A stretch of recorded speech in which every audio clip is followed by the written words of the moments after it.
আসসালামু আলাইকুম রহমাতুল্লাহি ওবারাকাতু। সম্মানিত ভাই বোন, আজ হলো ঈদের দিন, আনন্দের দিন।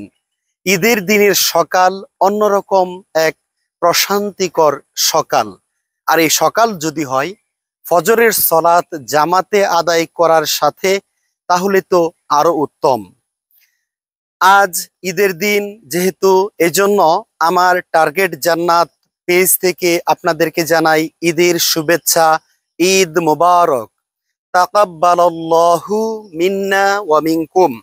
আল্লাহ তাআলা আমাদের সৎ আমলগুলো কবুল করুন, আমিন। আজ হলো কুরবানির দিন, ঈদের দিন। মুসলমানদের জন্য সবচেয়ে বড় স্যাক্রিফাইসের দিন ঈদের দিন। আজ আমরা সর্বোচ্চ পর্যায়ের যে ইবাদত কুরবানি করা, সেই কুরবানি ঈদের সলাত আদায় করার পর করব ইনশাআল্লাহ। মহান আল্লাহ তাআলার কাছে কুরবানি করা এটা সর্বোৎকৃষ্ট একটি ইবাদত। এই জন্য এই ইবাদত হতে হবে একমাত্র মহান রব্বুল আলামিনের উদ্দেশ্যে।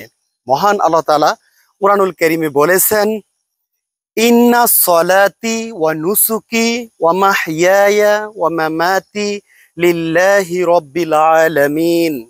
অবশ্যই আমার সলাত, আমার নামাজ, আমার কুরবানি, আমার জীবন, আমার মরণ, মানে প্রত্যেকটা বিষয় একমাত্র মহান রব্বুল আলামিনের উদ্দেশ্যেই হতে হবে। এগুলো যদি মহান রব্বুল আলামিনের উদ্দেশ্যে না হয়, তাহলে কিন্তু এগুলো কবুল হবে না। মহান রব্বুল আলামিন কবুল করবেন না। কারণ মানুষকে দেখানো কোনো ইবাদত মহান আল্লাহ তাআলা কবুল করেন না। এজন্য এ ব্যাপারে আমাদের অবশ্যই সাবধানতা অবলম্বন করতে হবে। আমরা যেন কোনো ইবাদত মানুষ কি বলবে বা মানুষকে দেখানোর জন্য যেন না করি। এ সম্পর্কে কুরবানির যে গুরুত্ব এবং মাহাত্ম্য, এ সম্পর্কে কুরআনুল কারীমে আরেকটি আয়াত আছে, ছোট সূরা, ইন্না আ'তাইনাকাল কাউসার ফাসাল্লি লিরাব্বিকা ওয়ানহার। যে মহান আল্লাহ তাআলা আমাদেরকে বলেছেন যে তোমরা সলাত আদায় করো এবং কুরবানি করো। তার মানে দুটো পাশাপাশি। সর্বপ্রথম আমাকে আপনাকে 5 ওয়াক্ত সলাত আদায় করতে হবে, তারপর কুরবানি করতে হবে।